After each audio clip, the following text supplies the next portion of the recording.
नमो नमः।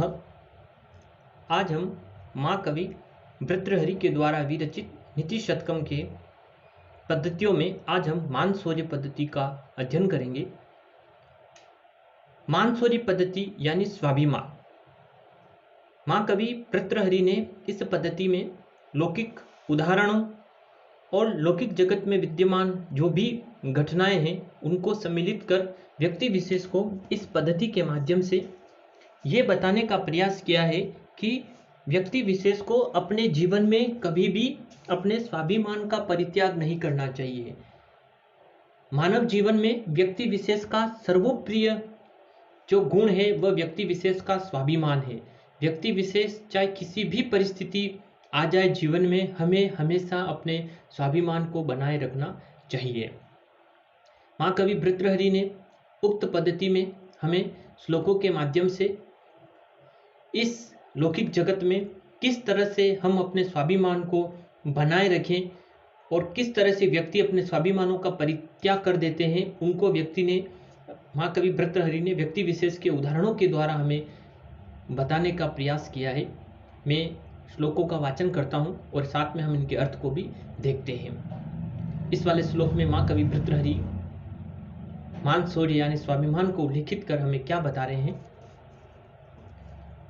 क्षुब्ध क्षामो अपि जरा कृशो अपि शीतिल प्रायो अपि कष्टां दशा आपनो अपि विपिन ददितर अपि प्राणेषु नश्यत्व स्व अपि मते भेन्द्र विभिन्न कुंभ पिशित ग्रास एकं बध अस्पृशः किमजीर्णं तृणम् अतिमान हता अग्रेसरः केसरी किमजीर्णं तृणम् इतिमान हता अग्रेसर केसरी। बहुत ही लौकिक जगत की बात को महाकवि भर्तृहरि ने हमें इस स्वाभिमान के संदर्भ में बता रहे हैं। एक बार श्लोक का अन्वय देखते हैं। क्षुब्ध क्षामः अपि जरा कृश अपि शीतिल प्रायः अपि कष्टां दशां आपनः अपि विपिन दधित अपि हि प्राणेषु नश्यतु अपि मतभेन्द्र विभिन्न कुंभ पिशितः ग्रास एकम अस्पद मान हताम अग्रेसर केसरी किम जीर्णम तृणम अति। क्या कह रहे? क्षुब्ध क्षान अपि, क्षुब्ध क्षान, क्षुधा का अर्थ होता भूख।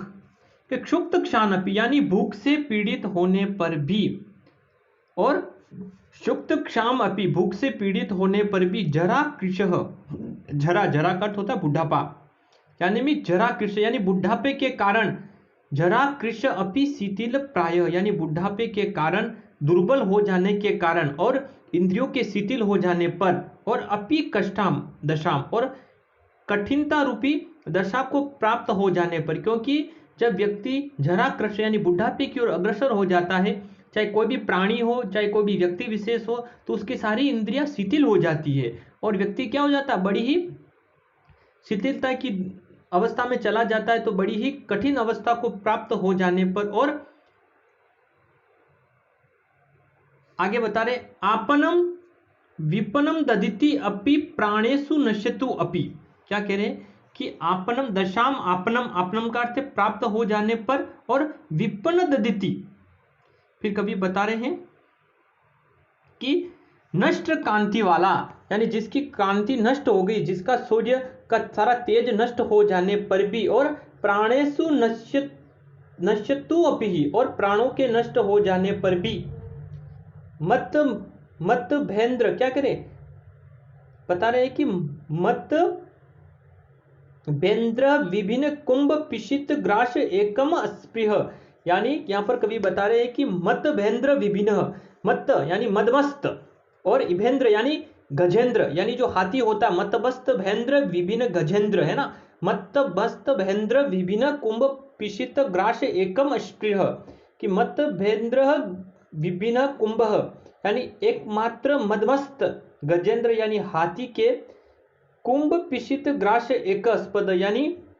हाथी के मस्तक को फाड़कर उसके ही मांस को खाने की इच्छा रखने वाला जो सिंह है ना, केसरी, केसरी किसके लिए आया, सिंह के कह रहे हैं कि मान हताम यानी स्वाभिमानियों में अग्रसर, अग्रेसर केसरी यानी वह केसरी किम जीर्णम तृणम अपि, क्या घास खाता है।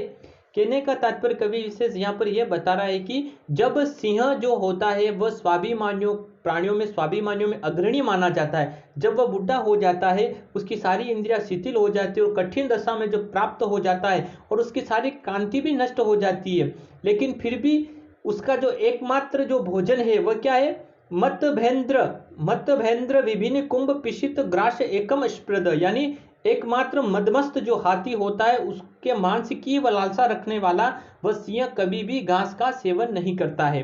कहने का तात्पर्य है कि सिंह स्वाभिमानियों में अग्रणी माना जाता है और उसको वह अपने जीवन काल में, अपने पूरे जीवन में वह मदमस्त हाथियों को मारकर ही अपनी भूख को शांत करता है। लेकिन बुढ़ापे में अगर वह थोड़े घास का भी सेवन कर ले तो उसका जीवन बच सकता है, लेकिन वह कभी नहीं कर सकता है, ऐसा वह कभी नहीं करता। वह भूख से मरना पसंद करता है लेकिन कभी भी वह घास का सेवन नहीं करता है। उसका तो भोजन एकमात्र स्वयं के द्वारा किया गया जो शिकार है वह उसका भोजन माना जाता है, क्योंकि वह सभी प्राणियों में अग्रणी है, स्वाभिमानी है, वह कभी भी अपने स्वाभिमान का परित्याग कर घास का सेवन नहीं करता है। तो महाकवि भर्तृहरि हमें इस श्लोक के माध्यम से यही बता रहे कि व्यक्ति विशेष को कभी भी अपने जीवन में अपने स्वाभिमान का परित्याग नहीं करना चाहिए। चाहे जीवन में कैसी भी परिस्थिति आ जाए, हमें हमारे स्वाभिमान को बनाए रखना चाहिए। स्वाभिमान ही मानव का सर्वोत्कृष्ट गुण है और समाज में हमें कभी भी अपना जीवन चाहे हम कैसे भी गुजारें, लेकिन विपन्नता में रहें, संपन्नता में रहें,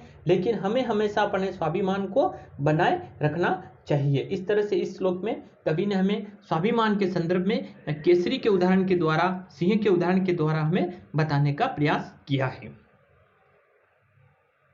अगला वाला श्लोक देखते हैं।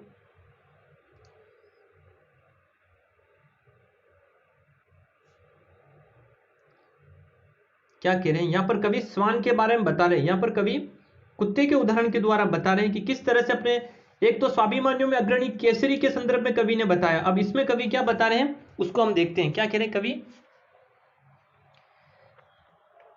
स्व अल्पसनायुवसास एकं मलिनं निर्ममाशं अप्य अस्तिकं स्वालब्धा परितोषनेति न च ततक्षुधा शान्तिये सिंहो जम्बुक अंगम आगतम अपि त्यक्त्वा निहन्ति दीपम सर्वकृच्छगतो अपि वाञ्छति जनो सत्व अनुरूपं फलम् सर्वकृच्छगतो अपि वाञ्छति जन सत्व अनुरूपं फलम्।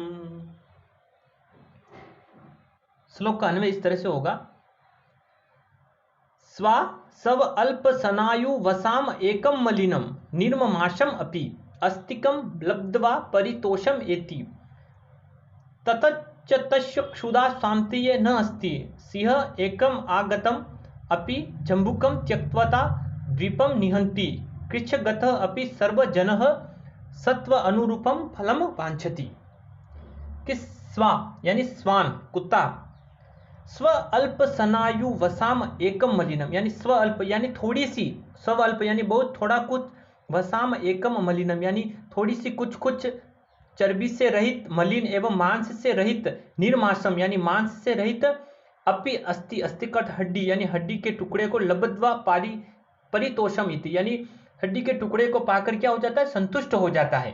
कहने का तात्पर्य जो कुत्ता होता है वह क्या करता है, थोड़ी सी उसको कहीं से हड्डी मिल जाती है जो मांस से रहित है, निर्माशम है, और वह अस्थि को पाकर वह क्या हो जाता है, संतुष्ट हो जाता है। उस छोटी सी हड्डी को पाकर भी जो कुत्ता हो जाता है वह संतुष्ट हो जाता है।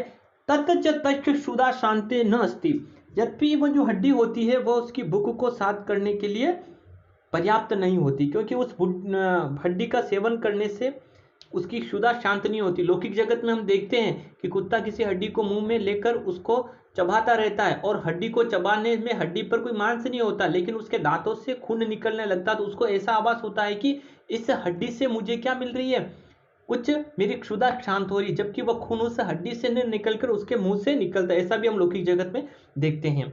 आगे कभी वापस दूसरे उदाहरण में बता रहे कि सिंह एकम आगतम, यानी सिंह यानी शेर, प्राणियों का जो राजा सिंह, जंगल का राजा सिंह, एकम यानी गोद में, आगतम यानी आए हुए, अपी जम्बुकम, जम्बुकम का अर्थ होता है श्रृंगार, है ना, सियार।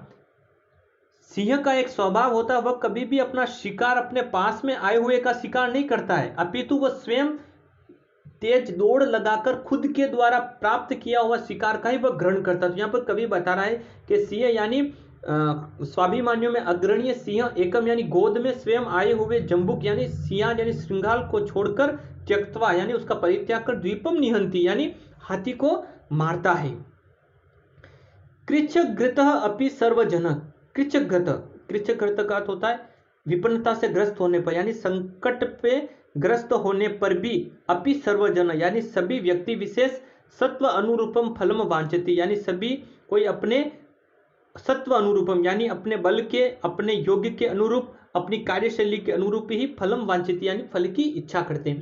कहने का तात्पर्य जिस व्यक्ति विशेष का जैसा स्वभाव होता है, व्यक्ति विशेष उसी तरह से अपने कार्यों को संपादित करता है। जैसे स्वाभिमानियों में अग्रणीय जो शेर है वह स्वयं अपनी शरण में आए हुए श्रृंगाल को न मारकर, सियार को न मारकर, हाथी को मारकर अपने क्षुधा को शांत करता है। दूसरी तरफ जो कुत्ता होता है वह छोटी सी हड्डी को प्राप्त कर अपने स्वाभिमान का परित्याग कर उससे ही वह संतुष्ट हो जाता है। तो कवि का यहाँ पर कहने का तात्पर्य है कि हर व्यक्ति विशेष को हमें हमेशा सिंह के अनुसार अपने स्वाभिमान को रखना है और कभी भी अपने स्वाभिमान का परित्याग नहीं करना है। इस तरह से इस वाले श्लोक में भी महाकवि भर्तृहरि ने कुत्ते, श्वान और सिंह के माध्यम से हमें स्वाभिमान ये जो गुण है उसको उल्लेखित करने का प्रयास किया है, हमें बताया है।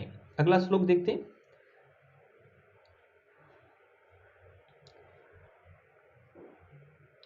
क्या कह रहे हैं कवि इस वाले श्लोक में?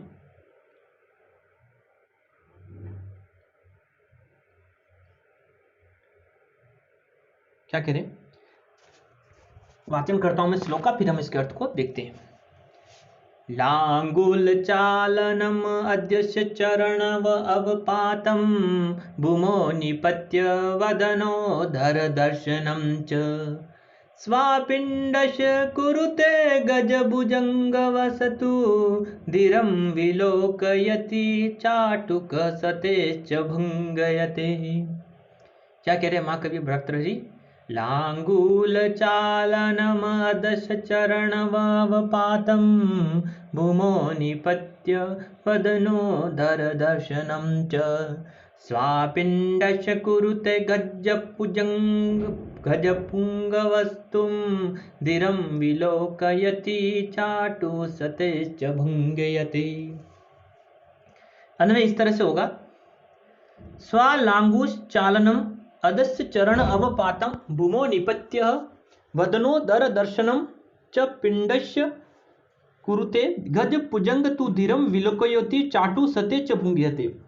यहाँ पर कवि विशेष कुत्ते और हाथी के उदाहरण के द्वारा स्वाभिमानियों की जो गुण है उसको उल्लेखित करें कि स्वालांगुल चालनम यानी कुत्ता जो होता है वह क्या करता है, अपने स्वालांगुल चालनम, लांगुल, लांगुल का अर्थ पूंछ, यानी कुत्ता क्या करता है, जब हम उसको भोजन देता है उसका स्वामीदाता, तो वो क्या करता है, उसके सामने पूंछ को हिलाता है और अदस्य चरण अवपातम, उसके पैरों में गिर जाता है, और भूमो निपत्य वदनो दर दर्शनम च, पिंडस्य कुरुते, यानी वो भोजन देने वाले, पिंड को देने वाले के पश्चात, भोजन को देने वाले के पश्चात वह भूमि पर लौटता है और उसका वदन मुदन यानी उसका मुंह, पेट आदि को दिखाकर उसके सामने इस तरह से वह भोजन ग्रहण करने के लिए अपने सारे स्वाभिमान का परित्याग कर देता है ना। इसीलिए कवि कह रहे हैं कि स्वालांगुल चालनम, यानी कुत्ता किसके, पिंडस्य कुरुते, पिंड देने वाले के प्रति यानी भोजन देने वाले के प्रति, स्वालांगुल चालनम यानी कुत्ता अपनी पूंछ को हिलाता है, अदस चरण अवपातम यानी उसके चरणों में गिर जाता है, भूमो निपत्य भूमि पर गिरकर, वदनो दर दर्शनम च उसके सारे पेट को दिखाता है, लेकिन गज पुंगव तु धीरम विलोकयति, गज पुंगव, यहाँ पर गज पुंगव से तात्पर्य हमारा गज, गज का अर्थ होता है हाथी, पुंगवत यानी श्रेष्ठ जो हाथी होता है, एरावत कुछ कोटि के जो हाथी होते हैं वे क्या कर, धीरम विलोकयति यानी धैर्य पूर्वक, गंभीरता पूर्वक देखते हैं, और चाटू सते, चाटू का अर्थ होता है बड़ी ही प्रिय वचनों के द्वारा बड़े ही चाटू सते यानी बहुत ही बार मिन्नतें करने पर, सते यानी हजारों बार, 100 बार मिन्नतें करने पर च भुंग्यते, तभी वह क्या करता है, घास को ग्रहण करता है, कोई भी खाने की वस्तु को ग्रहण करता है। यानी यहाँ पर कवि कह रहा है कि जो हाथी होता है वो कभी भी अपने स्वाभिमान का परित्याग नहीं करता। जब हाथी का जो मावत होता है, उसका जो स्वामी होता है, वो क्या करता है, बड़ी उसके साथ मिन्नतें करता है, तभी वह भोजन का ग्रहण करता है। तो यहाँ पर भी महाकवि भृतृहरि ने 2 उदाहरण के द्वारा में बताया कि कुत्ता तो एक तरह से क्या कर रहा है, अपने स्वामी के सामने अपने पूरे स्वाभिमान का परित्याग कर पूंछ को हिलाता है, अपने पूरे शरीर को दिखाता है, उसके पैरों में गिर जाता है और वह भोजन को ग्रहण करता है। लेकिन दूसरी तरफ जो स्वाभिमानियों में अग्रणी जो हाथी है, वो क्या कर रहा है, अपने स्वामी की हजारों बार मिन्नतें करने के पश्चात ही वो उस भोजन को ग्रहण करता है। इस तरह से महाकवि भृतृहरि ने इस वाले श्लोक में भी हमें कुत्ते और हाथी के द्वारा स्वाभिमान के संदर्भ में बताने का प्रयास किया है। अगला वाला श्लोक देखते हैं। बहुत ही लौकिक जगत की बात को इसमें बताया है। वाचन करता हूं मैं इस श्लोक का। क्या कह रहे भृतृहरि इसमें में,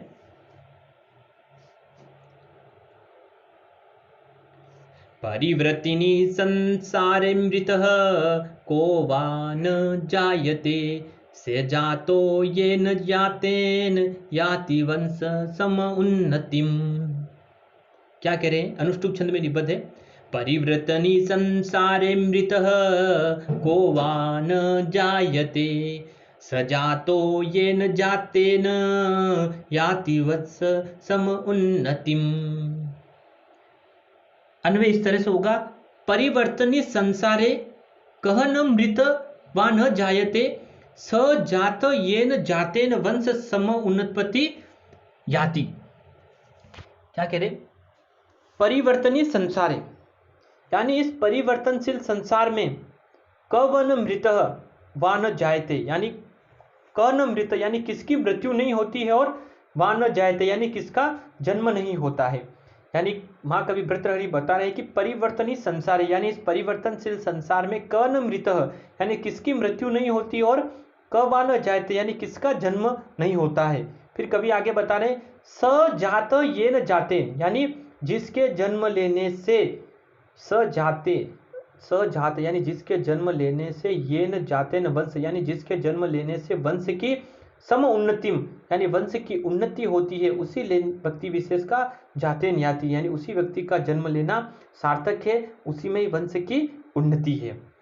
एक बार वापस अर्थ को देखिए कि परिवर्तनीय संसार यानी इस परिवर्तनशील संसार में क्व न मृत वा न जायते यानी कौन नहीं मरा है और किसका जन्म नहीं होता है। स जात ये न जाते यानी जिसके जन्म लेने से जाते न वंश सम उन्नति यानी वंश उन्नति को प्राप्त होता है, वंश का यश बढ़ता है, उसी व्यक्ति का जन्म लेना सार्थक है।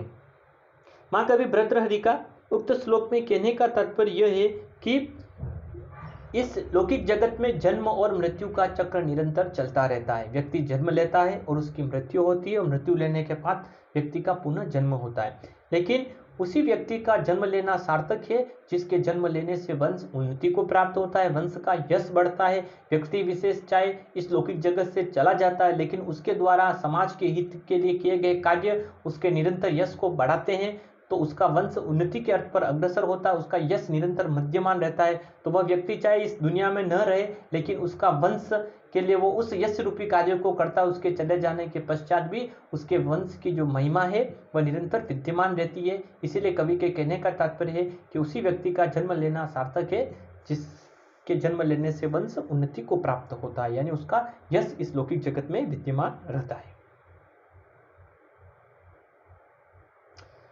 अगले वाले श्लोक में कवि विशेष मनस्वी लोगों के बारे में बता रहे हैं कि मनस्वी लोगों का क्या स्वभाव होता है।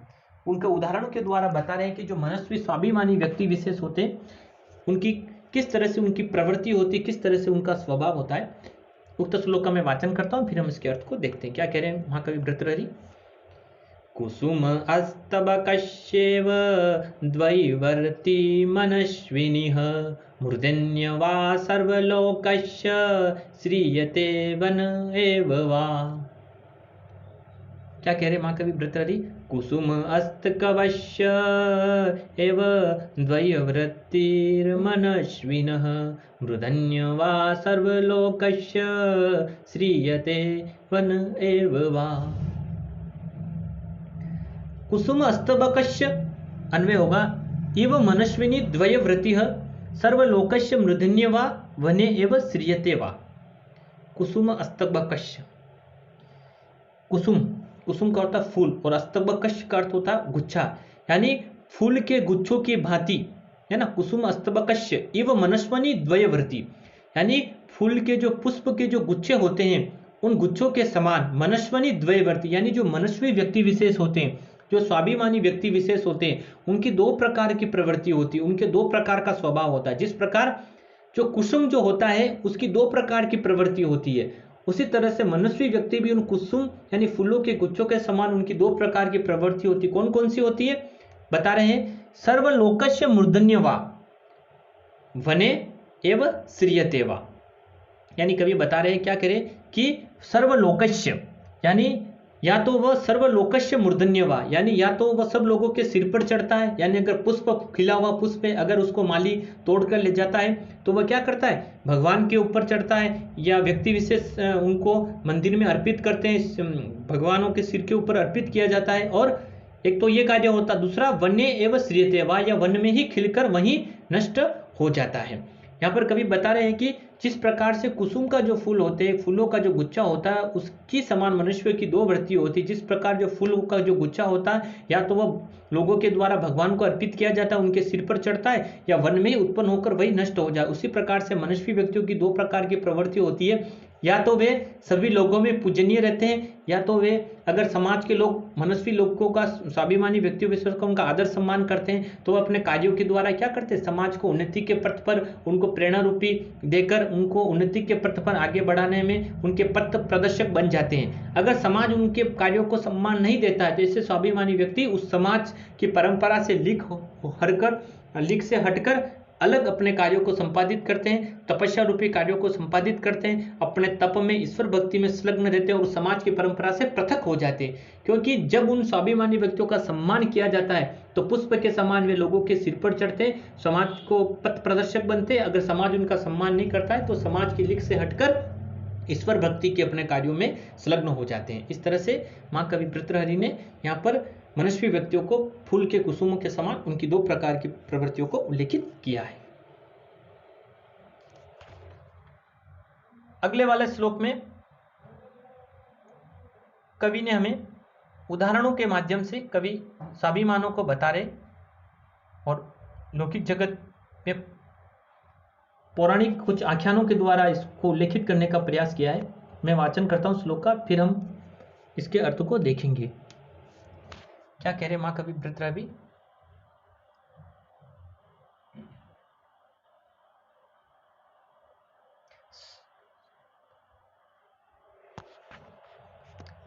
वाचन करता हूं मैं श्लोक का। संत्यये अन्ये अपि बृहस्पति प्रभृतय संभाविता पंचशा सतान प्रत्ययेष विशेष विक्रम रुचि राहुन वेरायते धादेव गर्षते दिवाकर निशा प्राणेश्वरो भास्वरो भ्रातः प्रवणि पश्य दानवपति शीर्ष अवशेष आकृति। बहुत ही लौकिक जगत की बात को कवि बता रहा है और स्वाभिमानों को उल्लेखित कर क्या करे, एक बार पुनः इसके वाचन को देखते हैं। संतयेन अन्य अपि बृहस्पति प्रभृतये संभवाविता पंचशा सतानत प्रशेष विशेष विक्रम रुचि राहु नहीं वेरायते द्वादेव गर्षते दिवाकर निशा प्राणेश्वरो भास्वरो भ्रातः प्रवणि पश्य दानवपतिः शीर्ष अवशेष आकृति। अन्वय इस तरह से होगा श्लोक का। अन्य बृहस्पति प्रभृतयः अपि पंचसा संभाविताः सन्ति तान् प्रति एषः विशेष विक्रम रुचिः राहु न विरायते भास्वरो द्वो दिवाकरः निशा प्राणेश्वरो एव शीर्ष अवशेष आकृतिः दानवपतिः प्रवृत्ति ग्रसते इति हे भ्रातः पश्यः। माँ कभी भर्तृहरि करे कि हे भ्रात यानी हे भाई देखो, हमें बता रहे माँ कभी भर्तृहरि, हम लौकिक जगत के व्यक्तियों को शिक्षा देकर क्या करें कि हे भाई देखो, अन्य बृहस्पति प्रभृतय अपि पंचसा संभाविता, यानी वह बृहस्पति आदि 5 और संभाविता यानी 5 और 6 प्रतिष्ठित जो ग्रह है वह आकाश में विद्यमान है। यानी जब भर्तृहरि ने माँ कवि भर्तृहरि ने नीति शतकम की रचना की होगी उस समय ग्रहों की संख्या 5-6 रही होगी, इसीलिए उन्होंने इसका उल्लेख किया है। ठीक है, इसीलिए कह रहे कि अन्य बृहस्पति प्रभृतय अपि पंचसा संभाविता संति तानः प्रतिह, यानी हे भाइयों बृहस्पति प्रभृतय यानी बृहस्पति आदि 5-6 ये प्रतिष्ठित ग्रह इस आकाश में विद्यमान है, परंतु प्रति एस विशेष विक्रम राहु न विरायते, परंतु विशेष पराक्रम में रुचि रखने वाला जो राहु है वह उनके प्रति भेदभाव नहीं रखता है। माँ कवि भर्तृहरि करें कि आकाश में बृहस्पति जैसे 5-6 जो ग्रह है वह विद्यमान है, लेकिन विशेष विक्रम में अभिरुचि रखने वाला जो राहु है वह उनके प्रति भेदभाव नहीं रखता है। वह तो सिर्फ 2 के प्रति भेदभाव रखता है, किनके प्रति? भास्वरो द्वो दिवाकर निशा प्राणेश्वरो एवं शीर्ष अवशेष आकृति दानवपत्य प्रवृत्ति प्रवणी ग्रसते इति। क्या कह रहे कि भास्वरो दो दिवाकर निशाकर, यानी कवि बता रहा है कि हे भाई यह जो भास्वरो यानी जो राहु है यह क्या कर रहा है, प्रकाशमान जो है दोनों दिवाकर यानी प्रकाशमान जो सूर्य है उसके प्रति, और निशा प्राणेश्वरो यानी निशाकार यानी रात्रि का जो हमारा जो राजा है निशा प्राणेश्वरो यानी निशाकार के संदर्भ में यहाँ पर दिवा निशाकार है, निशाकार तो यहाँ पर दिवा निशा प्राणेश्वरो यानी निशा का जो प्राणेश्वर है सूर्य, जो दिन का राजा है दिवाकर सूर्य, और निशा प्राणेश्वर यानी रात्रि का राजा है चंद्रमा, यानी सूर्य और चंद्रमा के प्रति शीर्ष अवशेष आकृति यानी सिरमात्र आकृति वाला दानवपति यानी दानवों का अधिपति जो राहु है वह क्या करता है, पर्वणि ग्रसते यानी विशेष पर्व पर यानी अमावस्या और पूर्णिमा को उनको ग्रसता है, यानी सूर्य ग्रहण और चंद्र ग्रहण जो होते हैं उस ग्रहण पर उनको ग्रसता है। यानी कहने का तात्पर्य है कि इस माँ कवि भर्तृहरि पौराणिक एक आख्यान के द्वारा हमें बता रहे हैं कि इस आकाश में बृहस्पति 4-5-6 ग्रह और भी विद्यमान है, लेकिन जो राहु है जो दानवों का अधिपति है वह उनके प्रति कोई भी भेदभाव नहीं रखता है। वह तो भास्वर यानी प्रकाशमान जो 2 हैं दिवाकर यानी सूर्य और निशा प्राणेश्वर और रात्रि का जो राजा है चंद्रमा, इन दोनों के प्रति वह यानी सिरमात्र आकृति वाला जो राहु है उनके प्रति भेदभाव रखता है। विशेष पर्व पर यानी चंद्रमा और पूर्णिमा को उनको पूर्णिमा और अमावस्या को वह सूर्य और चंद्रमा को ग्रसता है। तो इस तरह से माँ कवि भर्तृहरि ने बताया कि जो राहु है वो उसका सिर्फ सिर ही उसका विद्यमान है, उसका धड़ उस समय विद्यमान नहीं। यहाँ पर एक पौराणिक आख्यान है, जब देवताओं और असुरों ने जब समुद्र मंथन किया तो जब देवताओं को अमृत की प्राप्ति हुई तो जब सभी देव लोग उस अमृत का पान कर रहे थे तब राहु भी क्या किया, उस देवताओं की उस सभा में जाकर बैठ गया, और वह जब अमृत का पान करने लगा तो ये बात सूर्य और चंद्रमा को मालूम पड़ गई और उन्होंने मोहिनी का रूप धारण किए हुए भगवान विष्णु को बता दिया कि ये राहु अमृत का पान कर रहा है। तो भगवान विष्णु ने अपने सुदर्शन चक्र से उसका वध कर दिया और चक्र से उसका सिर तक ही वह अमृत का पान गया, इसीलिए वह सिर तो अमर हो गया और उसका धड़ निश्चित हो गया था। इसीलिए वह सिरमार्थ आकृति वाला होने पर भी क्या कर रहा है, वह स्वाभिमानी में रुचि रखने वाला वह सूर्य और चंद्रमा को ग्रसता है। तो माँ कवि भर्तृहरि बता रहे हैं कि हमें कभी भी अपने स्वाभिमान का परित्याग नहीं करना चाहिए, हमें हमेशा अपने स्वाभिमान पर अटल रहना चाहिए।